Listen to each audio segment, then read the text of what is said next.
2013 తర్వాత నేను cinema field యుద్ధం లాస్ట్ సినిమా చేసి ఇక సినిమా ఫీల్డ్లో నేను యాక్చువల్గా అంటే ఫీల్డ్ నుంచి కాదు కానీ రిటైర్మెంట్గా సినిమాలు చేయకూడదు అనేది డిసైడ్ అయ్యి మీ అందరు ప్రెస్ ముందే చెప్పి నేను రియల్ ఎస్టేట్ ఓన్లీ నా థియేటర్ కన్స్ట్రక్షన్స్ షాపింగ్ కాంప్లెక్స్లో అవి నేను మొత్తం వైజాగ్ నాకు ఉన్న దాంట్లో నేను వ్యాపారం చేసుకుంటూ వెళ్తున్నాను. ఆర్థిక లావాదేవీలు అనేది ప్రతి ఒక్కరికి ఉంటాయి, ఉండవలసింది వ్యాపారం చేసేవాడు ప్రతి ఒక్కరికి ఇవ్వాల్సింది ఉంటుంది, తీసుకోవాల్సింది ఉంటుంది, ఇవన్నీ ఉంటాయి. ఇది ముఖ్యంగా నయ్యం కోసం నేను ప్రెస్ మీట్ పెట్టాల్సిన అవసరం ఈరోజు రావాల్సిన అవసరం ఎందుకు వచ్చిందంటే, బతుకునేటప్పుడు పెట్టలేకపోయారు, చనిపోయేటప్పుడు ఎందుకు పెట్టారు అంటే నయ్యం ఒక్కడే చనిపోయాడు. నయ్యం దగ్గర ఉన్న మనుషులు, నయ్యం దగ్గర ఉన్న యాక్షన్ టీము, నయ్యం దగ్గర ఉన్న బ్యాచ్, నయ్యం దగ్గర ఉన్న సైన్యం చనిపోరు కూడా. అంటే దానికి ఆ రోజు పెట్టలేదు, ఈరోజు పెట్టారు అంటే రెండు కారణాలు ఉన్నాయి. ఏ పోలీసు వాళ్ళు కేసు తీసుకున్నారు, ఏ సిపి కేసు తీసుకున్నాడు, ఏ సలహాలు ఇచ్చారు, ఎవరు ఏం చేశారు, ఈరోజు నా థియేటర్ ఎందుకు లాక్కుంటే సిఐ ఏం చేశాడు, దగ్గరుండి సిఐ ఏం చేశాడు, డిఎస్పి ఏం చేశాడు, అక్కడ మొత్తం టోటల్గా ఎస్ఐ ఏం చేశాడు అని చెప్పడం కోసం క్లియర్ కట్గా. ఇలాగే సినిమా ఇండస్ట్రీలో ఉన్న లింకులు ఏంటి, నేను టోటల్గా ఈరోజు సినిమా ఇండస్ట్రీలో కూడా ఎందుకు లింకులు ఉన్నాయి, ఆ లింకులతో సైతం మొత్తం పేర్లు చూస్తున్నా, టీవీలో చూస్తున్నాయి. మధ్యన చిన్న సినిమా కింద నుంచి పైకి వచ్చారు, 8.5 కోట్ల రూపాయలు తీసుకున్నారన్నారు. అది మీకు తెలిసిన నిజం కాదు అనేది నాకు తెలిసిన నిజం. నేను చెప్పి ఫస్ట్ హాఫ్ నెలన్నర క్రితం 1.5 month జస్ట్ ఇంకా ఒక 25 days or 30 days చనిపోతున్నప్పటికీ నాకు కిడ్నాప్ నన్ను చేయాలనేది ఆటోమేటిక్గా ఒక డ్రామా జరిగింది. అది కిడ్నాప్ చేస్తున్నారు అంటప్పటికి నేను ఆ రోజు నాకు ఒక ఇన్ఫర్మేషన్ వచ్చింది. ఇప్పుడు ప్రజెంట్ 2 సార్లు కాంగ్రెస్ ఎమ్మెల్యే, ప్రజెంట్ టీఆర్ఎస్లో ఉన్నాడు, నా మిత్రుడు. నాకు అక్కడ జరిగిన సిచ్యువేషను ఇమీడియట్లీ ఇలా జరుగుతుంది, నీది ఏదో ఆర్థిక లావాదేవీలు వస్తాయి, పలానా నయ్యం దగ్గరికి వచ్చింది, ఆ మనుషులు నేను కిడ్నాప్ చేయడానికి, కాగితాలు రాయించుకోవడానికి వాటికి వెళ్తున్నారు అనే దానికి నాకు ఇన్ఫర్మేషన్ తెలిసిన తర్వాత నేను అలర్ట్ అయ్యాను. అలర్ట్ అయిన తర్వాత అంతకుముందు ఎందుకు జరిగింది ఏంటి అంటే, వైజాగ్లో నాది ఒక సైట్ ఉండేది. ఒక సైటు నేను ఒకరికి కొంచెం బ్యాలెన్స్ ఉన్నాను, నేను ఆటోమేటిక్గా వాళ్ళకి నాకు రేట్ ఏదో కుదరలేనప్పుడు ఇక్కడ కూర్చున్నప్పుడే నాకు వాళ్ళకి రేట్ కుదిరితే నేను అన్నాను, మీ డబ్బుల కోసం కావాలంటే మీ సైట్ నేను కొంత ఇస్తానని చెప్పేసాను. రేటు కుదరలేదు. కుదురుతున్నప్పుడు వాళ్ళు ఏమన్నారంటే, మీరు కాగితాలు ఇస్తే మాకు నయ్యం మనుషులు ఉన్నారు, మీరు అక్కడ ఎంక్వైరీ చేసుకొని తీసుకుంటారు, మీరు ఎంక్వైరీ చేసుకుంటారు, మేము ఇమీడియట్ స్పాట్ పేమెంట్ ఇస్తాం, అది ఇది అన్నారు. ఒక రాష్ట్రానికే పెద్ద వ్యక్తి, ఒక బిగ్గెస్ట్ ఒక వర్గానికి నేత కూర్చున్నాడు అక్కడ. దేవుడు యేసుప్రభు నన్ను ఎందుకో కాపాడాడు, డాక్యుమెంట్స్ నా దగ్గర ఉన్నాయి. కాకపోతే రేపు మార్నింగ్ ఇస్తాను అని చెప్పి అప్పుడు దాకా నాకు ఈ విషయం చెప్పలేదు. జస్ట్ ఎప్పుడైతే ఉన్నారో మా మనుషులు ఉన్నారో అక్కడ ఇమీడియట్లీ ఎంక్వైరీ చేసుకొని మీకు రేపే మా బ్యాలెన్స్ తీసుకొని తగ్గ డబ్బులు ఇస్తామని ఎప్పుడైతే వచ్చిందో దాన్ని నేను అక్కడ ఖండించి, నాకు అక్కడ లేదు, రేపు ఉదయం డాక్యుమెంట్స్ లాకర్లో ఉన్న ఇస్తానని చెప్పి అక్కడి నుంచి తప్పించుకోవడం జరిగింది. ఇవన్నీ జస్ట్ 1.5 month 2 months బిఫోర్ జరిగిన విషయాలే, అంటే ఇవన్నీ 2 months బిఫోర్ జరిగిన విషయాలే. అలాగే అక్కడ ఒక విషయం అయిపోయిన తర్వాత దాన్ని నేను జాగ్రత్తగా ఇవాళ రేపు అని తప్పించుకుంటూ మోస్ట్లీ కూడా మీరు ఈ మధ్యకాలంలో నన్ను ఇక్కడ కూడా చూసుండరు. ఎందుకంటే నేను ఎటు వెళ్తున్నాను, ఏ టైంకి వెళ్తున్నాను, ఎక్కడికి వెళ్తున్నాను అని కూడా దగ్గర ఎవరికి ఇన్ఫర్మేషన్ ఇవ్వలేదు. ఇన్ఫర్మేషన్ ఇవ్వకుండానే మా ఆఫీసులో కూడా ఇన్ఫర్మేషన్ లేకుండానే నా ప్రయత్నం నేను ఎలాగో సేఫ్టీలో ఉండాలి. నేను సెక్యూరిటీ పెట్టుకోలేదు, నాకేం అవసరం లేదు. నేను కూడా ఎదుర్కోవడానికి నేను కూడా సిద్ధంగానే ఉంటాను ఇప్పుడు కూడా. కాకపోతే ఏంటంటే నేను ఆశ్చర్యకర విషయం ఏంటంటే వైజాగ్ సిపి దగ్గరికి వెళ్ళాను. అప్పుడు ఒక 3 months జస్ట్ అప్పుడు సిపి అమిత్ కార్కి, సార్ ఈ విధంగా జరుగుతుంది, మరి ఈ విధంగా జరుగుతున్నప్పుడు నేను ఎవరికి ఇమ్మంటారు, ఏంటిమ్మంటారంటే, నేను ఏమీ తీసుకోలేను, ఇది సివిల్ డిస్ప్యూట్. సార్ వెపన్ పెడితే కూడా సివిల్ డిస్ప్యూట్ అని అడిగా. ఐ నో దట్, నేనేమీ చేయలేను, మీరు ఏదైనా ఉంటే సెటిల్మెంట్లు చేసుకోండి అని ఆయన సిపిఐ చెప్తే, ఇక దానికి ఆన్సర్ ఎక్కడ ఉంటుందనేది ఒకటి. ఏసీపీ రమణమూర్తి విశాఖపట్నం మొన్నటిదాకా ఏసీపీగా చేశాడు. అంతకుముందు భువనగిరి సీఏ చేశాడు, మల్కాజ్గిరి చేశాడు, వైజాగ్ ఏసీపీ చేశాడు. మరి ఆ వ్యక్తి మరి ఈయనకి ఎంత దాకా చేశాడు, ఎంత దాకా ఉన్నాయి అనేది మరొకటి.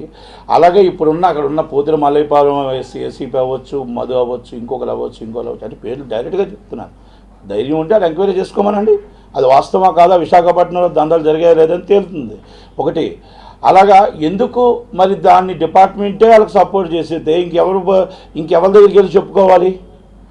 ఒక రాష్ట్ర మంత్రులే వాళ్ళకి సపోర్ట్ చేస్తుంటే ఇంకెవరి దగ్గరికి వెళ్ళి చెప్పుకోవాలి? ఇంకెవరి దగ్గరికి వెళ్ళి మనం చెప్పుకోవాల్సిన పరిస్థితి ఏర్పడుతుంది.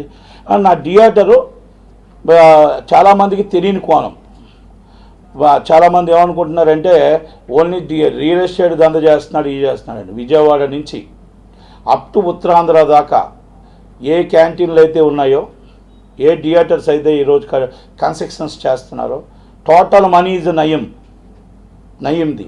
ఒక వ్యక్తి జగ్గిరెడ్డి అనే వ్యక్తి ఉత్తరాంధ్రలో మొత్తం టోటల్ థియేటర్స్ అన్నీ మీకు 3 monthsలో కన్స్ట్రక్షన్ చేస్తాడు. డైలీ ఒక్కొక్క క్యాంటీన్కి 50,000 నుంచి ₹1,00,000 కలెక్షన్ వస్తుంది. అది క్యాష్ రూపంగానే వెళ్తుంది. అలా మీకు ఉత్తరాంధ్రలో ఇంచుమించు దాదాపు మీకు ఉత్తరాంధ్ర, ఈస్ట్ గోదావరి, వెస్ట్ గోదావరి, కృష్ణా జిల్లాలో రోజుకి నాకు తెలిసి 4 కోట్ల 5 కోట్ల రూపాయలు క్యాష్ వెళ్తుంది. ఒక్కటి కూడా మీకు బ్యాంక్ ట్రాన్సాక్షన్ జరిగిందా? జగ్గిరెడ్డి అనే పేరు మీరు కావాలంటే ఎవరి క్యాంటీన్లు పిలా గోవింద్ అని ఎమ్మెల్యే వాళ్ళ థియేటర్స్ మరి 3.5 కోట్లు పెట్టి మరి ఏ వైట్ మనీ తీసుకొచ్చి క్యాష్ రూపంగా చేశాడు. అనకాపల్లిలో ఈరోజు 5 థియేటర్లు చేశాడు. మరి ఆయన తిరిగే స్విఫ్ట్ కారులో ₹1 జోబిలో ఉండదు, కానీ పర్ డే 5 crores మరి మెయింటైన్ చేస్తాడు.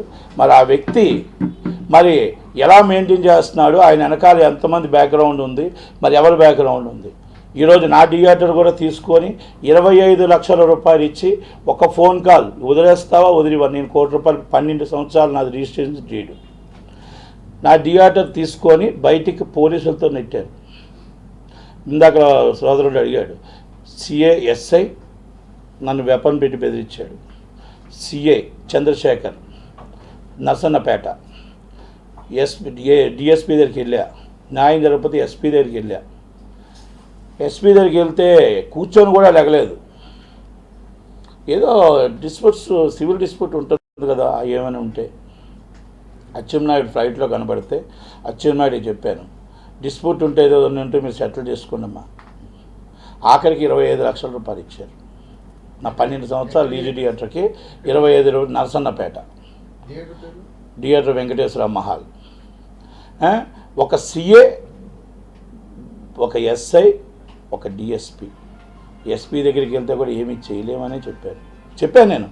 సార్ ఇలాగే బెదిరించవచ్చు, ఏమీ చేయలేమని చెప్పారు. ఎస్పీ దగ్గరికి వెళ్ళలేదని కదా, ఎస్పీ దగ్గరికి వెళ్ళాం. ప్రెస్ మీట్ పెట్టవచ్చు కదా అని ఆ రోజే చెప్పొచ్చు. ఏం ప్రెస్ మీట్ పెడతాం? ప్రెస్ మీట్ పెట్టి పరిస్థితికి వస్తే ప్రెస్ మీట్ పెడితే ప్రెస్లో వేసే పరిస్థితుల్లో లేరు. ప్రెస్ మీట్ పెడితే ప్రెస్ మీట్ వేసే పరిస్థితుల్లో ఆ రోజు ఉన్నారు అని ఒక్కరు నాకు చెప్పమనండి, నేను పెడతాను. ఎవరినండి? నయీం మనుషులండి. నయీం ఇప్పుడు ఫోన్లో డైరెక్ట్గా, ఫోన్లో తప్ప నయీం ఫోన్ మనుషు అజీజ్ ఒకలు,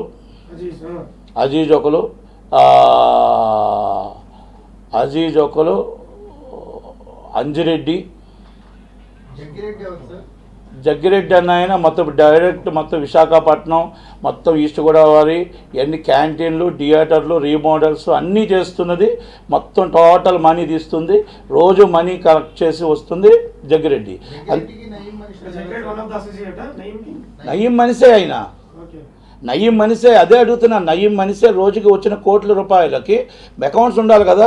ఈరోజు నేను ఒకటి విశాఖపట్నంలో మీకు నెట్వర్క్ ఉంది కదా, ఏ క్యాంటీను ఎవరిది ఇవ్వకపోతే ఏం జరుగుతుంది? ఇవ్వకపోతే ఏముండదు. క్యాంటీన్ కానీ థియేటర్ కానీ అక్కడ ఇవ్వకపోతే ఒక ఫోన్ కాల్ వస్తుంది, రెండో రోజు ఇస్తున్నారు. ఏ రెంట్ ఇస్తున్నారు, ఏంటి ఇచ్చేస్తున్నారు. ఇప్పుడు నాది ఉంది ఒక థియేటర్, వాళ్ళ 3 థియేటర్లు వాళ్ళ వైపు ఉన్నాయి. అక్కడ నర్సన్నపేటలో 3 థియేటర్లు ఆ మనిషి ఉండి నా ఒక్క థియేటర్ లాక్కునేప్పుడు 4 థియేటర్లు అయ్యాయి వాళ్ళకి. ఇలా మెయింటైన్ చేస్తున్న ఈ జగ్గిరెడ్డిని ఎవరో ఏం చేయలేకపోతున్నారు. ఒక స్విఫ్ట్ కార్లో తిరుగుతాడు. ఆయన అకౌంట్లో 10,000 15,000 అకౌంట్లో క్యాష్ ఉంటుంది అంతే. క్యాష్ మొత్తం టోటల్ విశాఖపట్నంలో థియేటర్లే కదా, కాకినాడ, రాజమండ్రి, రామచంద్రపురం, సాలూరు, అప్ టు ఇచ్చాపురం. ఇది ఒకటి దంద కాకుండా ఒరిస్సా దాకా ఉంది, ఒరిస్సా దాకా ఉంది. ఇక చాలా విషయాలు ఉన్నాయి, నాట్ ఓన్లీ ఒక స్మాల్ ఇష్యూసే కాదు. నేను దీనికి పెట్టడానికి, నేను చావడానికి సిద్ధంగా ఉన్నాను, దేనికైనా సిద్ధంగా ఉన్నాను. దేనికి నేనే భయపడుతూ దీనికోసం పెట్టలేదు, ఏ రోజు భయపడలేదు కూడా, భయపడను కూడా. నన్ను బెదిరించేటప్పుడు కూడా నేను ఒకటే చెప్పా, నేను ఇప్పుడు అంటే నిశ్చయిస్తూ అంటే స్థితి ఏం పరిస్థితి అంటే, మీరు ఆ రోజు ఎందుకు మీరు చెప్పలేకపోయారు, ఎందుకు చెప్పాను. చెప్తే పట్టించుకునే ఉంటేనే కదా. ఏసీబీ రావణమూర్తి దగ్గరికి వెళ్ళాను, నీకు 20 లక్షలు క్యాష్ ఇప్పించమంటావా అని అడిగాడు నన్ను. నువ్వు వద్దు బ్రాస్, కేసులు వద్దు, క్యాష్ ఇప్పించమంటావా అని అడిగాడు. ఇంకెవరి దగ్గరికి వెళ్ళాలి? సిపి కంటే ఇంకెవరైనా పెద్దవాళ్ళు ఉన్నారా? బయటకి ఐజీ దగ్గరికి వెళ్తే రానివ్వరు, డీజీపీ దగ్గరికి వెళ్తే రానివ్వరు. ఒక మినిస్టర్ దీంట్లో ఉంటారు. అచ్చెన్నాయుడికి చెప్తే అచ్చెన్నాయుడు వచ్చి ఏదో కూర్చొని సెటిల్ చేసుకోండి అని చెప్తే ఫ్లైట్లో ఇంక నేనేం మాట్లాడాలి? ఇంకా దానికి అంతకన్నా ఇంక వేరే విషయాలు ఏం లేవు కదా. ఇవన్నీ విషయాలు మొత్తం క్షుణ్ణంగా మొత్తం టోటల్గా నేనేమంటానంటే, ఈ సిబిఐ విచారణ జరిపించారు. ఈరోజు నేను ఇప్పుడు కూడా చెప్తున్నాను, మా ఇంటికాడ, మా మిలిటరీ స్థావరం, మిలిటరీ ఏరియాలో పోలీస్ స్టేషన్కి 100 గజాల దూరంలో church back side Kanaka Reddy MLA guest house ఆ రోజు 0 దాకా వాడుకుంటున్నారు. ప్రజెంట్ ఇప్పుడు కూడా 40 మెంబర్స్ ఈరోజు కూడా అక్కడే ఉన్నారు. మరి ఎందుకు ఈరోజు కనబడట్లేదు ఎవరికి? ఇన్స్టిల్ ఈరోజు కూడా అక్కడే ఉన్నారు, వాళ్ళ మనసులు అక్కడే ఉన్నారు, వాళ్ళ దందలు అక్కడే నడుస్తున్నాయి. మరి ఇప్పుడు మీరు ఇన్ని టీవీల్లో ఇన్ని చూపిస్తున్నారు కదా, మరి ఈరోజు ఎందుకు? మరి ఒక ఎమ్మెల్యే గెస్ట్ హౌస్ ఇవ్వచ్చా? ఇచ్చాడా, కొన్నాడా, లాక్కున్నాడా అనేది కూడా కోణంలో చూసుకోవాలి. నేను పేరు చెప్పాను, అది తప్పు అయితే నన్ను అడగండి, నా మీద కేసు పెట్టండి. నేను తప్పు అయితే నా మీద కేసు పెట్టండి, రెడీ నేను. ఈరోజు కూడా అక్కడ జరుగుతుంటే ఎందుకు పట్టించుకోవట్లేదు? ఇంకొకటి, ఉగ్రవాద కోణం ఉందంటే అక్కడ important is military area, is cantonment area. ఒక చర్చ్ బ్యాక్ సైడ్ అంటే మొత్తం టోటల్స్గా మిలిటరీ హెవీ స్ట్రిక్ట్. రోజుకి 40 మెంబర్స్. మీరు మీ ఛానల్స్ ఇప్పుడు ఇక్కడ ఉంటుండగానే పంపించండి. విత్ వెపన్స్తో అక్కడ ఉంటుండగా, విత్ వెపన్స్తో ఫైట్ చేస్తుండగా పోలీసులకు ఎవరికి ఏమీ కనబడట్లేదు, పిక్ పాకెట్ గాళ్ళు చిన్న కనబడుతున్నారు. గవర్నమెంట్ ఏం చేస్తుంది? ఇప్పుడు జరుగుతున్న దానికి అక్కడ ఎవరి సపోర్ట్ ఉంటుంది, ఏ సపోర్ట్ ఉంటుంది? ఇక సామాన్య వ్యక్తి ఏం వెళ్ళగలుగుతాడు చెప్పండి? ఒక సామాన్య వ్యక్తి ఏం వెళ్ళగలుగుతాడు? ఇప్పుడు నేను కూడా సగమే చెప్పగలుగుతున్నాను, కొన్ని చెప్పలేను, ఇంకా కొన్ని చెప్పలేని పరిస్థితి, చెప్పలేము కూడా. చెప్పలేని పరిస్థితిలో నేను కూడా ఉన్నాను. నేనేమి పూర్తిగా నిజం చెప్తున్నానని చెప్పట్లేదు, ఇంకా నిజం చెప్పలేను. నిజాలు మీరు చెప్పాలి అంటే నిజాలు ఎవరు చెప్పలేము, నిజాలు ఎవరు వేయలేరు, నిజాలు చెప్పలేము కూడా. కాకపోతే ఏంటంటే, ఒక మనిషి చచ్చిపోయాడు అనుకుంటున్నారు, నయీం చనిపోయాడుగా, నయీం ఆశయాలు, నయీం ఇక యాక్టివిటీస్ చచ్చిపోవు, ఇంకా పుట్టారు, ఇంకా ఉన్నారు. మరి వాళ్ళందరినీ తెలంగాణ గవర్నమెంట్ అయితే మంచి పని చేసింది, కేసీఆర్ గారికి ధన్యవాదాలు. కానీ ఏంటంటే అందరినీ కూడా చేయాలి. సిట్ ఇన్వెస్టిగేషన్లో నేనైతే సిన్సియర్గా నమ్ముతున్నాను, చాలా బాగా చేస్తున్నారని అనుకుంటున్నాను, అందుకే ముందుకు వచ్చాను.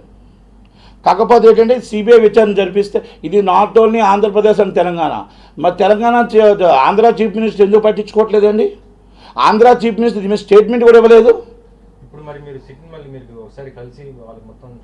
మొత్తం వివరంగా మొత్తం టోటల్గా ఇప్పుడు, ఎందుకంటే మీ దగ్గర అందాక జస్ట్ ఏంటంటే ఇప్పుడు నా సేఫ్టీ కోసం నేను మీకు ప్రెస్ మీట్ పెట్టాను. నా సేఫ్టీ కోసం నేను ప్రెస్ మీట్ పెట్టాను, అంతకన్నా నేనేం కాదు. ఎందుకంటే ఇప్పుడు బయటకు వస్తున్నా, సిటీకి నేను మొత్తం నా దగ్గర ఏమేమి ఉన్నాయో నేను ఇచ్చేటప్పుడు నేను పేర్లు చెప్పాను కదా. ఈ తప్పు అయితే నా మీద మీరు ఏదో యాక్షన్ ఏమి తీసుకోవచ్చు.